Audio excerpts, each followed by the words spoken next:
हमारे साथ विशेष अतिथि स्पेशल गेस्ट के रूप में हमारे साथ खुद पूर्व प्रधानमंत्री पीवी नरसिम्हा राव जी के पोते ग्रैंडसन एनवी सुभाष साहब जुड़ चुके हैं। एनवी सर, आपका बहुत बहुत स्वागत है और आपने हमें समय दिया। लेकिन ये बड़ी देर से चर्चा हो रही है, बीते आधे घंटे से ये सवाल उठ रहा है कि ये जो अपमान की कब्र पर सम्मान का स्मारक है, आपने अभी जो बयान आज दिया कि गांधी परिवार से बाहर जो भी नेता रहे हैं कांग्रेस के, उनको उचित सम्मान नहीं मिला, क्यों ऐसा आपको लगता है? देखिए, ये तो फैक्ट है, ये तो हकीकत है।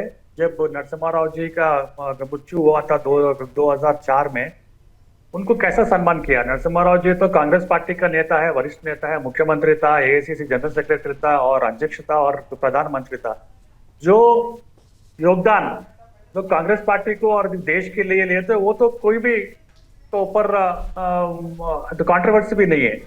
आज डॉक्टर मनमोहन सिंह का जो अंतिम संस्कार होना था, कांग्रेस पार्टी जानबूझकर तो ये अपना बीजेपी सरकार और मोदी सरकार को एक बार बदनाम करने के लिए जो प्रयास किया है, इसके बारे में हम लोग 2 मिनट इसके बारे में जो बात करने का एक जो आप हमको बुलाया है, उनको धन्यवाद है। हम ये चाहते हैं कि डॉक्टर मनमोहन सिंह इसका आइडेंटिफिकेशन है। डॉक्टर मनमोहन सिंह पीवी नरसिम्हा राव जी का एक मित्र था, बुजुर्ग नेता है और दोनों मिलजुल कर ये देश आर्थिक प्रगति और उन्नति और अखंडता को बढ़ाने का जो प्रयास किया है, आज हम उसके बारे में बात कर रहे हैं। और सवाल ये उठता है कि आज के दिन जब राहुल गांधी जी ने एक माइनॉरिटी जैसा सिख नेता के ऊपर जो फर्स्ट सिख प्राइम मिनिस्टर, उनको जो जस्ट अवमान किया है, उनको जो सम्मान नहीं करने का जो प्रयास भारतीय जनता पार्टी और नरेंद्र मोदी की सरकार किया है, ये हम उचित नहीं समझते। आज के दिन शोक के दिन है, आज के दिन जो अच्छा बात करना है, मगर कभी भी किसी वक्त भी अब मोदी के सरकार के ऊपर या कुछ ना कुछ उशी करने का जो प्रयास किया है, इसके बारे में 2 मिनट में बात कर रहा हूँ। जब नरसिम्हा राव जी का मृत्यु हुआ, जब यूपीए का सरकार था, क्यों आप उनका जो डेड बॉडी जो जस्ट हैदराबाद को भिजाने का, जस्ट रवाना का जो प्रयास किया है, आप क्या वादा नहीं किए थे हमको? नरसिम्हा राव जी का अंतिम संस्कार और उसका दिल्ली में करने के लिए वो हमारे से भी बात किया था और कांग्रेस पार्टी के लिए भी बात कर रहा था, क्योंकि वो 50 साल दिल्ली में थे, इंदिरा गांधी के सरकार में थे, फिर राजीव गांधी के सरकार में थे, उसके पहले भी बहुत जो काम किया, वो साउथ इंडियन होने के वजह से और नॉन गांधी परिवार के होने से आपको उनके बारे में छोटा करने का जो प्रयास किया है, ये बहुत दुखी की बात है। अब प्रणब मुखर्जी की बात करिए, हिजराम केसरी की बात करिए, कैसा वो जो आपके नेता के लिए आप उनके लिए जो क्या किया। एक बार मोदी की सरकार के देखिए, जब वाजपेयी जी का डेथ हुआ, कितना बोलते सभी लोग वाजपेयी का जो अंतिम संस्कार के लिए 1, 2 या 4 किलोमीटर पैदल भी गए, प्रधानमंत्री, फिर उसके बाद अमित शाह जी, फिर सभी लोग। यही सम्मान नरसिम्हा राव जी को मिलना था। 20 साल हुआ है मैडम, 20 साल हुआ, आज तक कांग्रेस पार्टी क्या में वजह रही एनवी साहब, क्या वजह रही? क्यों? अब सोनिया गांधी को पूछना है, ये सवाल कांग्रेस के नेता जो भी है, सोनिया गांधी को पूछना है क्या वजह है। क्योंकि वो दक्षिण भारत देश से है, वो नॉन गांधी का है, वो देश के लिए इतना अच्छा काम किया। अगर यही कंटिन्यू होता था, तो राजीव गांधी और नेहरू और गांधी फैमिली को people would have really forgotten. यही वजह है, हम लोग तो सोचते। तो जब यूपीए के सरकार था, जो वादा किए थे, जो आप भी प्रॉमिसेस किए थे, जब अपना just home minister Shri Shivraj Patil था, शिवराज पाटिल हमारे पास आके ये सोनिया गांधी का इच्छा है कि यहाँ से बॉडी निकाल के हैदराबाद जाइए, क्योंकि अगर ये मेमोरियल जो भी बनना है वहां पर, वो देखभाल करने के लिए भी कोई आगे नहीं आएगा। यही वजह से हमको शिफ्ट कर they have made to persuade to shift the body from Delhi to Hyderabad. So I am asking the same question to ji.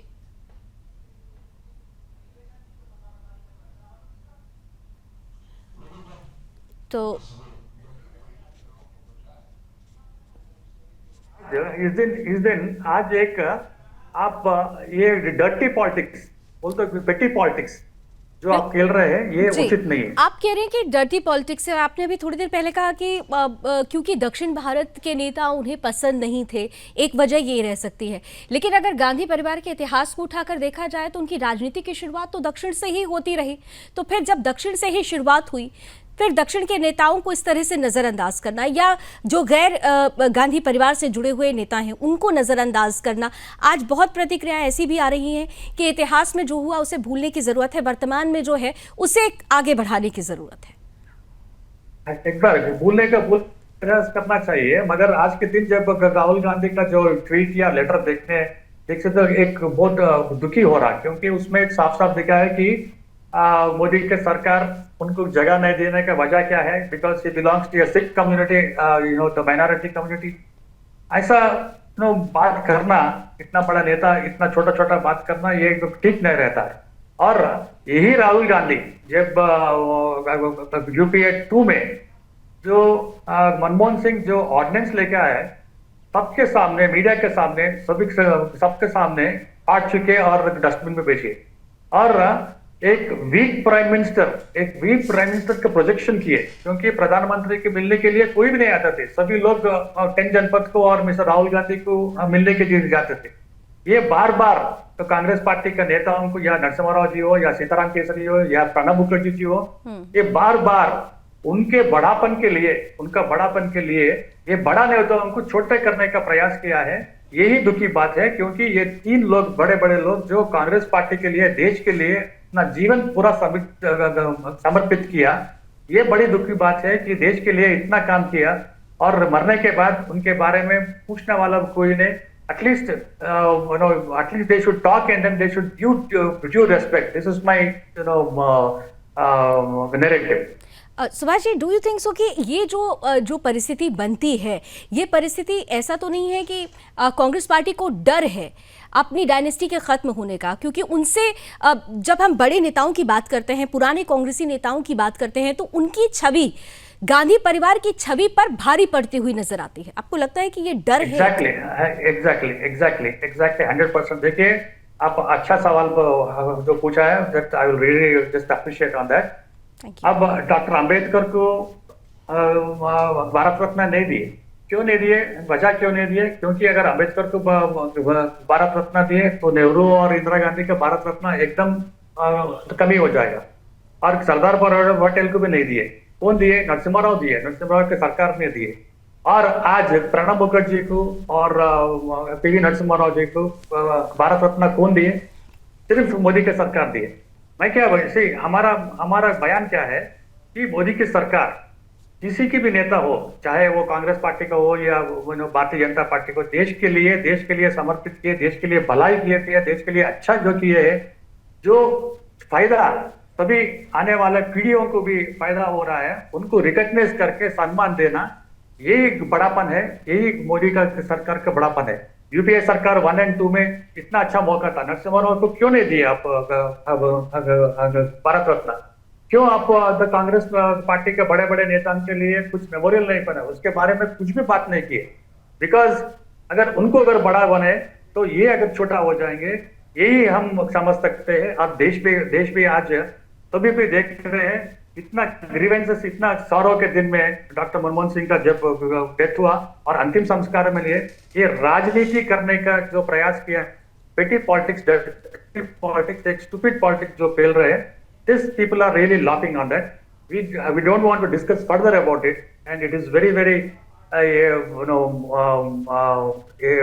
awkward situation when we are talking about the land and everything, because Modi Sarkar has already given, they said they are going to give the land also. And if you see, पिछले 2 दिन का संबित पात्रा जो national sports person है Bharatiya Janata party का, वो तो clearly दो चिट्ठी, एक AICC गया और एक family members of doctor Manmohan Singh गया, कि government of India under the leadership of Narendra Modi, they are going to discuss and then detailed discussion, then after that they are going to inform you about the process.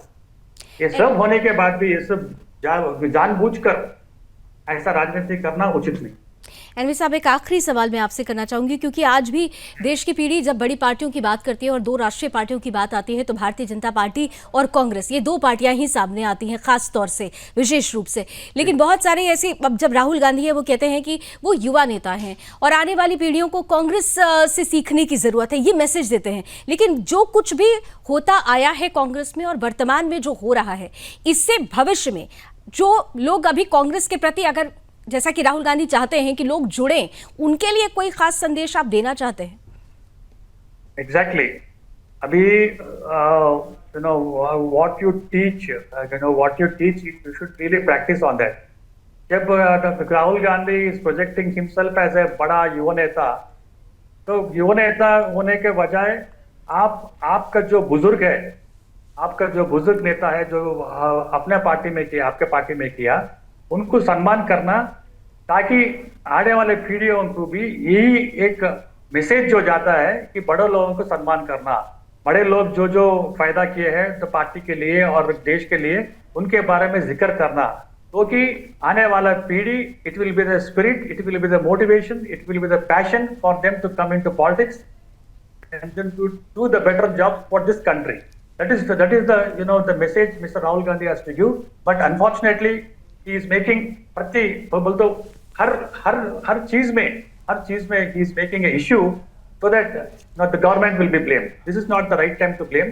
This is what he has to practice. He has to teach. When he is teaching, he should practice. But unfortunately, he is not doing. Do you think so that Rahul Gandhi is mature enough to understand each and everything of politics now? क्योंकि लोग उनकी नेतृत्व क्षमता, leadership quality पर बहुत बात करते हैं। जी, अब देखिए, अभी हमारे से जो भी सवाल पूछना है, बस you are just making me to talk about it. Rahul Gandhi wanted to become the prime minister of this country, but 5 times in 2004, 9, 2014, 2019, 2024 देश के लोग उनको रिजेक्ट कर दिए। He cannot become the prime minister because of his immaturity. जो ऐसा दिन पे जब एक मनमोहन सिंह बड़ा नेता है जी, अभी just affiliated from all political parties, including Modi ji also has had lot of respect to them. Whole cabinet is in front of the funeral. और इससे बड़ा क्या दे सकता है? मगर ये maturity, there is lot of difference between a seasoned politician and the politician. He is a politician. He is not a seasoned politician. His maturity levels are all still, I don't know. अभी कितना दिन लगता है, कितना दिन कर इस दिन के ऊपर he has to be a statesman. See, Modi ji has he has established himself as a the statesman, leaving apart from all political affiliations. जिससे भी knowledge हो, जो भी देश के लिए दिया उसको सम्मान किया, चाहे वो भारत रत्न हो या अपना खेल रत्न हो या पद्म विभूषण हो, जैसा अभी पद्मश्री और पद्म विभूषण का अगर हम जो लेते हैं, उसका अवार्डी से है, तो एक रिमोट एरिया से आ रहा है। बिल्कुल, तो जो कॉन्ट्रीब्यूशंस अपना अंतर स्वाभाविक रूप से नजर आता है। बिल्कुल, अंतर स्वाभाविक रूप से नजर आता है। बहुत बहुत धन्यवाद एनवी सुभाष जी, आपने हमें समय दिया और अपनी मन की बात हम तक साझा की।